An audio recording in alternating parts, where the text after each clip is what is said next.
Bonjour et bienvenue dans cette nouvelle vidéo des cours de stratégie. Aujourd'hui, vous verrez que pour réaliser un diagnostic externe, plusieurs auteurs proposent de travailler avec deux principaux outils.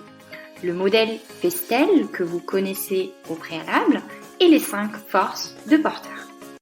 Avant d'aller plus loin, je vous conseille de consulter le livre d'Olivier Meyer qui s'intitule Diagnostic stratégique, compétitivité, performance et création de valeur, qui est disponible dans les différentes BU. Le premier modèle de diagnostic stratégique a été proposé par des professeurs à la Harvard Business School en 1965. Celui-ci constitue toujours une référence dans la démarche de diagnostic stratégique puisqu'il a contribué à populariser l'analyse stratégique que nous connaissons tous sous le nom de l'analyse SWOT. Alors pour rappel, l'analyse SWOT constitue un outil simple et mixte puisqu'elle traite à la fois de l'analyse externe, vos opportunités et vos menaces, et l'analyse interne, vos forces et vos faiblesses. Mais ce que nous allons voir dans cette vidéo, c'est l'analyse externe à travers l'outil Pestel et les 5 forces de porteur. Commençons d'abord par l'outil Pestel. Alors, le modèle Pestel, acronyme qui vous est bien entendu familier, pour politique, économique, socio-culturel, technologique, écologique et légal. Nous allons passer en revue les 6 catégories proposées dans le modèle Pestel, mais pour que ça soit plus parlant pour vous, j'ai pensé à l'illustrer en prenant comme exemple la pandémie du Covid-19. Pour le facteur politique, il porte sur l'ensemble des décisions prises par les gouvernements ou les instances internationales.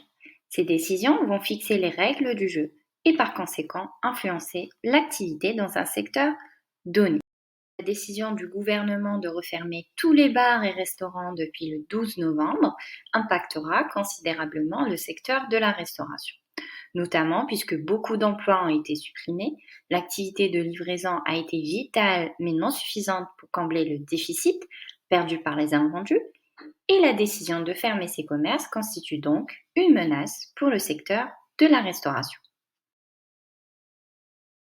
Nous passons à présent aux facteurs économiques. Alors, les facteurs économiques concernent l'état de santé macroéconomique des pays d'une zone géographique donnée. Ils influencent la stratégie des entreprises présentes dans cette zone ou ceux qui désirent y entrer. Pour tenter de sauver l'économie pendant la crise du coronavirus, la France injecte actuellement des milliards d'euros chaque semaine. Cet argent est bien entendu emprunté des banques pour financer les États. Grâce à cela, la France a mis en place, par exemple, des aides financières à destination de tous les commerçants, y compris les bars et restaurants. Quant aux facteurs socioculturels, ils se rapportent à l'évolution de la population et de ses caractéristiques dans une zone géographique donnée. À ce moment-là, vous devez par exemple prendre en compte l'évolution démographique, le niveau d'études, la pyramide des âges et les nouveaux modes de consommation. Pour ce point, la fermeture des rayons non essentiels dans les hypermarchés invite les consommateurs à se tourner vers le e-commerce. Parce que si César ne peut pas acheter ses livres ou ses vêtements dans les grandes surfaces, il ira fatalement sur Amazon. Et on voit d'ailleurs qu'Amazon a augmenté très significativement ses bénéfices depuis le début du Covid. Nous comprenons ainsi que le comportement des consommateurs pour les achats effectués via le e-commerce devient de plus en plus courant. Donc si une entreprise détient une activité de e-commerce, nous pouvons clairement parler d'opportunité. Alors T pour technologie. Les facteurs technologiques englobent les avancées, les innovations technologiques au sens large.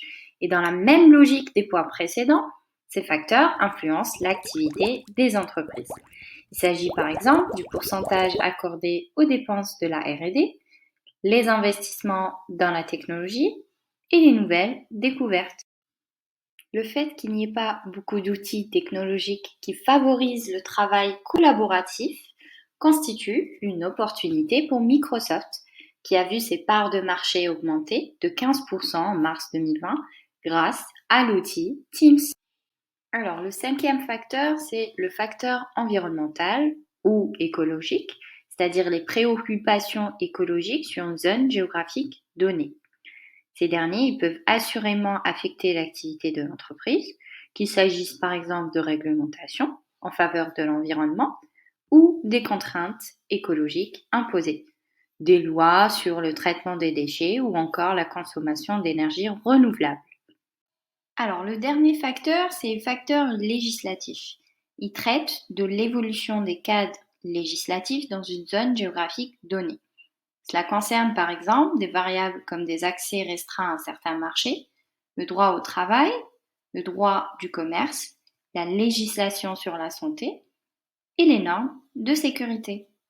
La décision du gouvernement d'imposer à travers une loi le port du masque dans les lieux publics constitue une opportunité pour le secteur pharmaceutique dans le cas des entreprises comme Pfizer, Sanofi ou Novartis. Et donc, à la fin de chaque diagnostic PESTEL, il est indispensable de faire ressortir les variables pivots. C'est les facteurs les plus pertinents de l'outil PESTEL pour un secteur donné. Elles combinent, ou ces variables-là, combinent le degré d'impact du facteur sur des changements à venir, ainsi que le degré d'incertitude lié à ce facteur. Plus particulièrement, c'est les variables qui sont le moins maîtrisables du secteur. Voilà, nous arrivons à la fin de cette vidéo. N'hésitez pas à me faire part de vos remarques et de vos commentaires et je vous dis à très bientôt.